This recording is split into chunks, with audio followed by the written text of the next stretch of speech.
নমস্কার বন্ধুরা, স্বপ্নাস ডায়েরিতে সবাইকে অনেক ওয়েলকাম। শীতের সময় নিয়ে এসেছি আরও একটা সুস্বাদু পাটিসাপটার রেসিপি নিয়ে। অসাধারণ এক ক্ষীরের পুর সহ পাটিসাপটার এই রেসিপিটা তোমাদেরকে শেয়ার করব।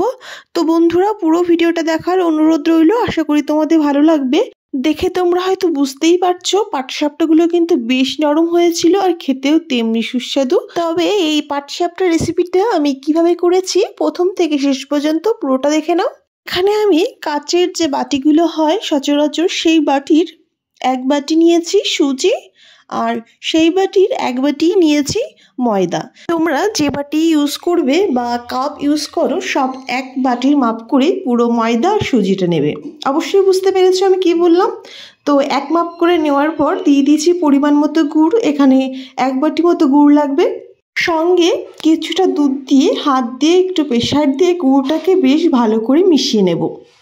এখানে এক বাটি দুধ আমি দিয়ে বেশ ভালো করে হাত দিয়ে মিশিয়ে নিচ্ছি। যেহেতু সুজির পরিমাণটা দেওয়া হয়েছে, দুধটা অবশ্যই বেশি লাগবে। 2 বাটি দুধ দিয়ে দিলাম, দিয়ে বেশ ভালো করে মিশিয়ে নিচ্ছি। মিশিয়ে কিছু সময় আমি রেখে দেব। তোমরা এখানে দুধের বদলে জল দিয়েও গুলতে পারো। পরিমাণ মতো 1 চিমটি লবণ দিয়ে দিলাম। আমার মনে হয় লবণ দিলে স্বাদটা বেশ ব্যালেন্স হয়, মিষ্টিটাও বেশ ভালো মনে হয়। তো ঢাকনি দিয়ে ঢেকে রেখেছি। চলে আসলাম অন্য সাইডে, দিয়ে দিলাম 500 গ্রাম মতো দুধ।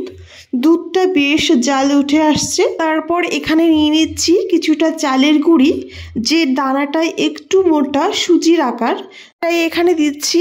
সুজি আমি এখানে দিচ্ছি না, তোমরা চালকে বেটে এইরকম মোটা দানার আকার বের করে নিতে পারো। তারপরে কিছুটা দুধ আমি তুলে নিয়েছি আর সেই গুঁড়িটা আমি অ্যাড করে দিলাম। অবশ্যই অনবরত নাড়বে, তা নাহলে কিন্তু দলা পেকে যেতে পারে।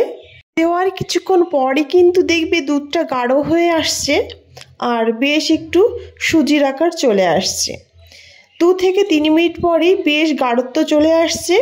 আর যে দুধটা আমি তুলে রেখেছিলাম সেই দুধের উপর কিছুটা গুঁড়ো দুধ দিয়ে বেশ ভালো করে গুলে নিচ্ছি। দুধটা তুলে একটু উষ্ণ গরম অবস্থায় গুঁড়ো দুধটা অ্যাড করেছি। বেশি গরম অবস্থায় গুঁড়ো দুধটা অ্যাড করলে দলা পেকে যেতে পারে। সেই গুঁড়ো দুধটাও অ্যাড করে দিলাম। সব কিছুকে বেশ ভালো করে মিশিয়ে নিলাম। এই টাইমে কিন্তু দেখো চালের গুঁড়িটা একদম গলে গেছে। এইবার আমি অ্যাড করব কিছুটা খেজুরের গুড়। তোমাদের স্বাদ অনুযায়ী দেবে। এখানে আমার 1 বাটি মতো খেজুরের গুড় লেগেছে। খুন্তির সাহায্যে গুড়টাকে বেশ ভালো করে মিশিয়ে নেব। তো দেখতেই পাচ্ছো গুড়টা দেওয়ার পর কিন্তু বেশ একটু লিকুইড হয়ে গেছে।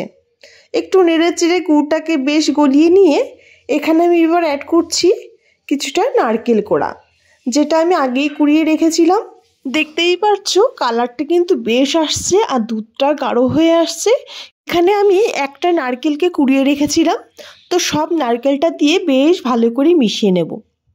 এইভাবে অনবরত কিছু সময় ধরে জ্বালিয়ে নিতে হবে। ফ্লেমটাকে অবশ্যই লো টু মিডিয়ামে রাখবে। প্রথমে একটু হাইতে রেখে লো টু মিডিয়ামে 4 থেকে 5 মিনিট বেশ ভালো করে জ্বালিয়ে নিতে হবে। আর অনবরত অবশ্যই নাড়তে হবে, তা নাহলে কিন্তু কড়াইতে লেগে যাবে। তো কিছু সময় পর তোমাদেরকে দেখাচ্ছি। 4-5 মিনিট এইভাবে অনবরত নেড়ে চেড়ে একদম লাস্ট ফিনিশিংয়ে তোমাদেরকে আমি দেখাবো। দেখো বেশ শুকনো হয়ে আসছে। 5-7 মিনিট পর একদম কড়াই থেকে উঠে আসছে আর বেশ আঠালোও হয়ে গেছে। তো এই অবস্থায় নামিয়ে নেব। একটা পাত্রে আমি নামিয়ে নিচ্ছি। আর অন্য সাইডে ব্যাটারটাও বেশ আধা ঘন্টা থেকে 40 মিনিট আমার রাখা হয়েছে। তো দেখো অনেকটাই গাঢ় হয়ে গেছে। এখন এখানে আমি 1 বাটি মতো জল অ্যাড করছি। গাঢ়ত্বটা বেশি থাকলে কিন্তু ভালো লাগবে না, আস্তরণটা অনেকটা মোটা হয়ে যাবে, তাই একটু পাতলা রাখতে হবে।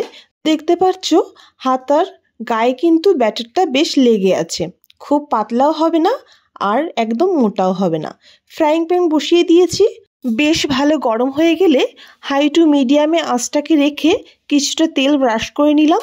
তারপর 1 চামচ মতো ব্যাটার আমি দিয়ে দিয়েছি, চারিদিকে ছড়িয়ে দিলাম। তারপর একটা ঢাকনি দিয়ে ঢেকে দিয়েছি। 1 মিনিট পর দেখো উপর দিয়ে একটু ধোঁয়া বেরিয়ে আসছে, মানে ব্যাটারটা তৈরি হয়েছে। তো নিয়ে গেলাম কিছুটা পুর, একটু লম্বা করে পুরটা ছড়িয়ে দিলাম। একটা খুন্তির সাহায্যে এইভাবে আস্তে আস্তে পেঁচিয়ে দেব। খুবই কম টাইমে খুব সুন্দরভাবে পিঠে কিন্তু তৈরি হয়ে গেল। এইরকম ছিদ্র ছিদ্র আকার চাইলে অবশ্যই এইভাবে ট্রাই করতে পারো। এইরকমই সেম হবে। আর পুরটার তো কোনো কথা নেই, ভীষণই টেস্টি হয়। তো এইরকমভাবে কিছুটা পিঠে আমি তৈরি করে নিয়েছি।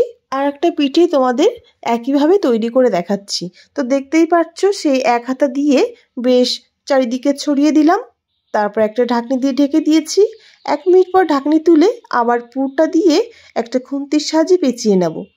খুব সুন্দরভাবে পিঠেগুলো কিন্তু তৈরি হয়ে যাচ্ছিল, একদম লেগে যাচ্ছিল না, আর গাটা এরকম ছিদ্র ছিদ্র আকার হচ্ছিল। তোমরা যদি এইরকম পছন্দ করো অবশ্যই ট্রাই করতে পারো। এক এক করে কিন্তু আমি সব পিঠেগুলোই তৈরি করে নিলাম। কতটা লোভনীয় হয়েছে তাই না? এমন টেস্ট হয়েছে, তেমনি নরম, মুখে দিলেই মিলিয়ে যায়, দুর্দান্ত খেতে। তো বন্ধুরা অবশ্যই তোমরা এইভাবে ট্রাই করবে আর আমাকে কমেন্ট করে জানাবে যে তোমাদের কেমন লেগেছে। বন্ধুরা আজকের ভিডিওটা এই পর্যন্তই। আশা করি তোমাদের অবশ্যই ভালো লাগবে।